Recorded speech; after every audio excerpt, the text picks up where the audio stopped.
Assalamualaikum warahmatullahi wabarakatuh. Perkenalkan saya Hera Utami dengan NIM 210.204.5016. Pada video kali ini saya akan menjelaskan tentang Underground Power Transmission and Gas Insulated Transmission Lines yang merupakan salah satu tugas dari mata kuliah transmisi daya listrik. Langsung saja kita ke materinya. Yang pertama yaitu pendahuluan. Transmisi daya bawah tanah mengacu pada praktik mentransmisikan daya listrik melalui kabel atau saluran bawah tanah. Jalur transmisi terisolasi gas atau GILS adalah sebuah sistem untuk transmisi daya listrik dalam jumlah besar dengan jarak yang sangat jauh. Selanjutnya kita masuk pada underground power transmission. Yang pertama yaitu keuntungan utama melibatkan pertimbangan estetika, di mana transmisi bawah tanah menghasilkan kebutuhan untuk saluran udara yang dapat dianggap kurang indah, terutama di daerah perkotaan dan pemukiman. Selanjutnya di sini ada konfigurasi sistem. Yang pertama yaitu sistem berurutan. Saluran yang keluar dari gardu primer menyalurkan tenaga listrik kepada konsumen melalui gardu-gardu sekunder yang letaknya berurutan. Yang kedua ada sistem banyak terminal. Sistem banyak terminal atau multi terminal merupakan sistem yang hampir mirip dengan sistem berurutan, tetapi memiliki perbedaan, yaitu bahwa di setiap saluran dihubungkan dengan trafo, sedang pemutus beban hanya dipasang pada ujung gardu primer. Yang ketiga ada sistem rangkaian tertutup. Pada sistem rangkaian tertutup atau sering disebut dengan loop, gardu-gardu dihubungkan satu sama lain sehingga semuanya membentuk rangkaian yang tertutup. Yang keempat ada sistem jaringan. Sistem jaringan atau spot network menyerupai sistem banyak terminal. Perbedaannya adalah pada gangguan yang terjadi. Yang terakhir ada sistem radial. Pada sistem radial, sebuah gardu primer menyalurkan tenaga listrik secara radial melalui gardu-gardu sekunder kepada konsumen. Selanjutnya ada klasifikasi kabel bawah tanah. Yang pertama yaitu menurut kulit pelindungnya atau armor. Misalnya itu kabel bersarung timah hitam, kabel berkulit pita baja, kabel berkulit kawat baja, kabel berkulit kawat tembaga. Yang kedua itu ada menurut konstruksinya. Misalnya yaitu kabel plastik dan karet, kabel padat, kabel jenis datar, kabel minyak, kabel berisi gas tekanan rendah. Yang ketiga ada menurut penggunaannya, misalnya kabel saluran, kabel taruh, kabel laut, kabel corong utama, dan sebagainya.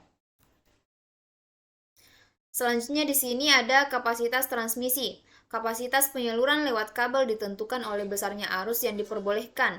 Arus yang diperbolehkan adalah arus yang menyebabkan kenaikan suhu penghantar sehingga suhunya lebih rendah dari suhu pengantar yang diperbolehkan. Arus yang diperbolehkan terbagi menjadi 3 macam menurut lamanya arus mengalir. Yang pertama yaitu kontinu, singkat, dan hubung singkat. Di sini ada tabel arus yang diperbolehkan berdasarkan kabel-kabelnya. Selanjutnya yaitu pemeliharaan kabel bawah tanah. Yang pertama itu ada patroli dan inspeksi. Dalam rangka pemeliharaan yang dikenal dengan 2 jenis patroli. Yang pertama yaitu bersifat mencegah terjadinya gangguan, kemudian yang kedua dengan melihat hal-hal yang tidak normal apabila diketahui ada gangguan terjadi. Cara inspeksi bisa meliputi pemeriksaan hal-hal yang tidak dapat diketahui dari pekerjaan patroli. Selanjutnya yang kedua ada pengukuran isolasi. Pada kabel yang isolasinya padat karena mereka menyerap air sehingga kekuatan isolasinya makin lama makin buruk. Oleh karena itu isolasinya perlu diukur secara berkala. Selanjutnya kita masuk ke gas insulated transmission lines. Jalur transmisi terisolasi gas atau GILS adalah sebuah sistem untuk transmisi daya listrik dalam jumlah besar dengan jarak yang sangat jauh.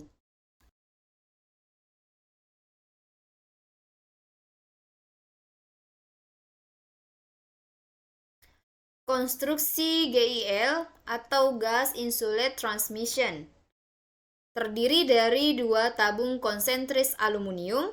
Tabung bagian dalam sekitar 180 mm diameter dan mempunyai penampang 5400 mm persegi, sedangkan tabung di luar mempunyai diameter 500 mm membentuk dinding yang mengandung gas isolasi. Yang pertama yaitu pos isolator berguna untuk menjaga konduktor berpusat di enclosure, housing atau lapisan kerangka mesin. Yang kedua yaitu perangkap partikel. Perangkap ini memastikan bahwa setiap partikel yang dihasilkan dari discharge terjebak di dinding luar dan tidak akan mempengaruhi kualitas isolasi. Selanjutnya di sini ada pemasangan sistem gill. Sistem gill biasanya dipasang yang pertama yaitu ada di atas tanah. Sistem gill tidak terpengaruh oleh suhu tinggi, radiasi matahari yang intensif atau polusi atmosfer yang parah seperti debu, pasir atau kelembapan. Yang kedua itu pemasangan sistem gill biasanya juga dipasang di dalam terowongan. Dalam aplikasi ini sistem dilapisi dengan polietilen terus-menerus untuk menjaga aluminium tahan terhadap korosi. Dan yang terakhir, pemasangan sistem dapat dikubur di dalam tanah.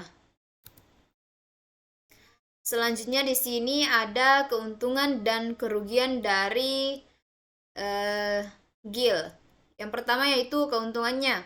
Daya yang ditransmisikannya besar. Yang kedua, lusus dari transmisi yang rendah, kapasitansi yang rendah, resiko gangguan dari luar rendah, efek medan magnet rendah, tidak terganggu dengan sistem telekomunikasi, tidak mengganggu estetika keindahan, dan tidak merusak lingkungan.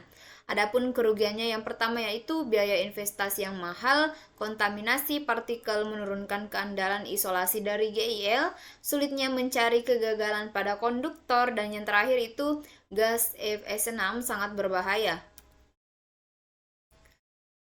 Yang terakhir ada gangguan kabel bawah tanah. Gangguan pada kabel bawah tanah dapat disebabkan oleh kerusakan pada konduktor, bahan isolasi, ataupun keduanya. Akibatnya dapat terjadi kondisi-kondisi sebagai berikut. Yang pertama yaitu gangguan konduktor putus, yang kedua gangguan seri, yang ketiga gangguan antar fasa, dan yang keempat gangguan fasa ke tanah. Adapun metode yang digunakan untuk pengecekannya yaitu yang pertama kita dapat menggunakan Murray Loeb test, dan yang kedua ada Farley Loeb test.